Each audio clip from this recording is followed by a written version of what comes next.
Chris bell अपने पुस्तक में कहता है कि हमारा माइंड भटकता 4 प्रकार से है। पहले तो आसपास में कोई आवाज आए, कोई प्रकार का हलचल हो तो तुरंत अपना काम छोड़ देता है मन, भले ही वो काम कितना भी बड़ा हो। देखो ये औरतों को, ये आदमियों को, कभी भी मैंने देखा है कि मोबाइल आते ही उसको उठा के देखते हैं।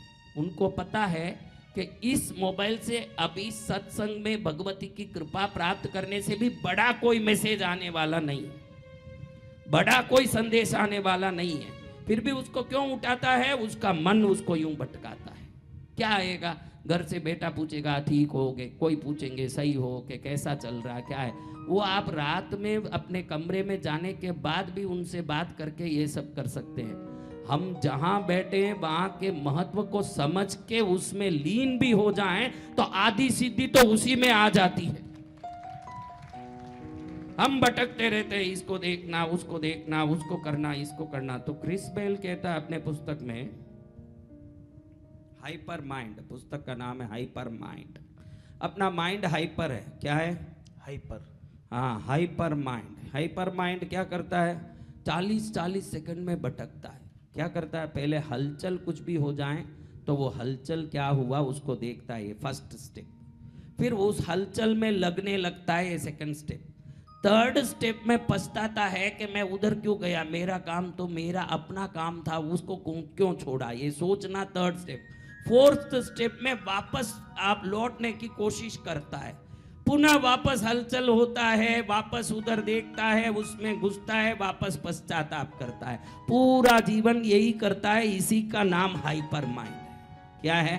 Hyper mind. ये 4 स्टेप में माइंड बदलता है। 40-40 सेकंड में हमारा मन भटकता है, 1 मिनट भी नहीं। कितनी देर? 40 सेकंड। तो इसको आप अनुलोम विलोम करके, त्राटक करके, क्या करके त्राटक करोगे तो शक्तिशाली साधक बन जाओगे। लेकिन इसके परिणाम को संभालने के लिए सामर्थ्य होना चाहिए। त्राटक करने वालों को सिद्धियां आ जाती है, भूत भविष्य जानने की ताकत आ जाती है। त्राटक करने वालों को देवता साथ में बात करने लगते हैं। त्राटक कई काम करता है। उस लायक की आपकी चर्या भी रहनी चाहिए। चर्या घर की बहुत साधारण हो और त्राटक करो तो हजम नहीं कर पाओगे उस शक्ति को।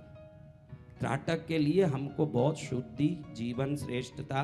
वैसे भी मैं चाहता हूं कि आप अब साधक हो तो थोड़ा तो भी जीवन में श्रेष्ठता लाने की कोशिश जरूर करें जीवन में, कि भाई हम श्रेष्ठ बने। ये कोशिश तो आए। गुरु से मंत्र फूंकवा लिया और मंत्र फूंकवाने से क्या होगा? अब मैं गुरु का चेला हूं, संसार का नहीं हूं, ये भाव भी अपने को आना चाहिए। मैं गुरु का चेला हूं, मैं संसार का। कोई कुछ बोले तो भी बोले ऐसा है वैसा है, अपना तकलीफ आज से कभी नहीं सुनाना। तकलीफों को सोच के मन में घबराना नहीं। गुरु के पास आके, कल एक भाई आ गए ऊपर बिन पूछे, मेरे पास चिट्ठी देना है। चिट्ठी दे के अपने भाव गुरु को बताने की जरूरत नहीं, भावों को बता दे कि तेरे गुरु कितने बड़े हैं, वो फायदा है। विश्वास आ गई तो गुरु की रक्षा निश्चित है।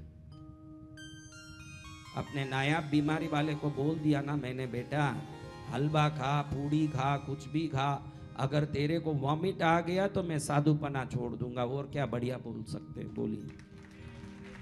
बोलिए सतगुरु भगवान की। ऐसे ही कथा नहीं कर रहा हूं, ऐसे ही प्रवचन नहीं कर रहा हूं, मुर्दे को चला सकता हूं, वो ताकत से प्रवचन करता हूं। समझ रहे हो ना मेरे भाई? तो एक तो चाहिए एकाग्रता, और उसके लिए मैंने सरल रास्ता बता दिया।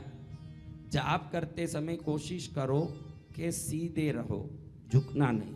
जब भी झुकते हो ब्रह्मांडीय ऊर्जा से डिस्कनेक्ट हो जाते हो।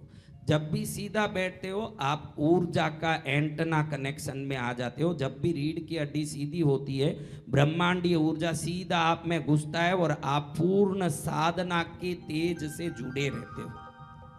जब आप ऐसे झुक जाते हो तो आपकी ऊर्जा बिल्कुल जीरो हो जाती है। मैं कभी ऐसे बैठ ही नहीं सकता, मेरा असंभव है। मैं आप जैसे बैठे हो अभी ऐसे मैं नहीं बैठ सकता, मैं तो ऐसे ही बैठ सकता हूँ। मेरा पीछे से सामने सीना आगे आता है, ये आदत है मेरा। बड़े जोर से बोल सकता हूँ। आप भी ऐसे सीधा बैठने की कोशिश करोगे तो 1-2 साल में फिर ऐसे बैठोगे तो आपको लगेगा मर गए हम तो। ऐसे बैठना मरने समान है ना, ऐसे बैठना जीने समान है। सीधा बैठना ही मनुष्य है। अगर आप टेढ़े हो रहे हो तो तिर्यंच हो, तिर्यंच ही मोड़ता है अपनी रीढ़ की हड्डी को। हाँ, तो एक तो सीधा बैठना, और जाप करते समय कोशिश करना कि हिले नहीं। और कई लोगों को उस समय में खांसी आएगी, उस समय में सब खुजली आएगी। जो जो संसार में नहीं आया वो सब उस समय में इसलिए आती है कि मन भटकता है, वो कुछ न कुछ करवाना चाहता है। उस समय देखा होगा आपने, वो जो बेडशीट है कुछ भी लगा के जाप कर रहे हैं,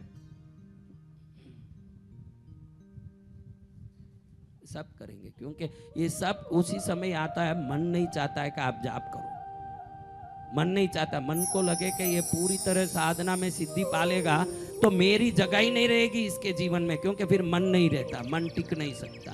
तो मन भरपूर कोशिश करेगी कि आपको नचाएं, तो आपको कोशिश करके उसको नचा देना है, तभी आप होशियार। आप मन के नाचे नाचोगे आप होशियार नहीं है। आपके नाचे मन को नचा दोगे तो आप बहुत होशियार हो। समझ रहे हो मेरी बात? तो ये एकाग्रता में मैंने अनुलोम विलोम वो सब कर सकते हैं। ये करते करते आप धन को खींचने की, सुख को, शांति को खींचने की तरंगें भी उत्पन्न कर लोगे, क्योंकि अनुलोम विलोम करते करते दुख की बातें याद आनी खत्म हो जाती है, कष्ट संकट याद आना खत्म हो जाता है, हरदम एक मस्ती आने लगती है। मस्ती आ गई तो उससे निकलने वाले शरीर की ऊर्जा अलग रेशियो की हो जाती है, वो तरंगों का फ्रीक्वेंसी अलग हो जाता है। जब वो तरंगों की फ्रीक्वेंसी अलग हो जाती है, देखो भाई, मैंने एक डोरा फेंका जहां सुअर है, मैंने ऐसे डोरा डाला, वो किसके गले में पड़ेगा? मैं सुअरों के झुंड में डोरा डालूं और हाथी आवे, ये हो सकता है? नहीं। तो डोरा डालना हाथी को खींचने, तो किधर डालना डोरा? हाथी को। और हाथियों के झुंड में डोरा डाला, अब किसके गले में पड़ेगा डोरा? हाथी को। तो दुख की चिंतन करने वाले के तरंगे डोरा बन के दुख के ही गले में पड़ के और दुख को खींच के लाते हैं, और जो सुख का विचार करता है वो डोरा निकल के और सुख को पकड़ के लाते हैं। सुख चाहिए तो सुख का ही विचार करना, दुख का विचार करके सुख नहीं आएगा। अभी कुत्तों के झुंड में कभी हाथी देखा है? गधों के झुंड में घोड़ा देखा है? घोड़े के झुंड में कुत्ता देखा है? हाथी के झुंड में गधा देखा है? तो जो प्राणी झुंड में रहता है वो वही रहता है। तो दुख के झुंड में सुख कैसे आ सकता है? सुख के झुंड में दुख कैसे आ सकता है? सुख चाहिए तो पहले वो है या नहीं, सुखी हो, ये मन में भावना लाना शुरू करो, ये आने के बाद ही सुख आएगा। हम उल्टे हैं, हम रोते हैं, मेरे को बहुत दुख है, मेरे को बहुत दुख है। तेरे रोने से सुख आने वाला, समझ गए? तो आज से कैसे रहना? हाँ, कौन कौन खुश रहेंगे?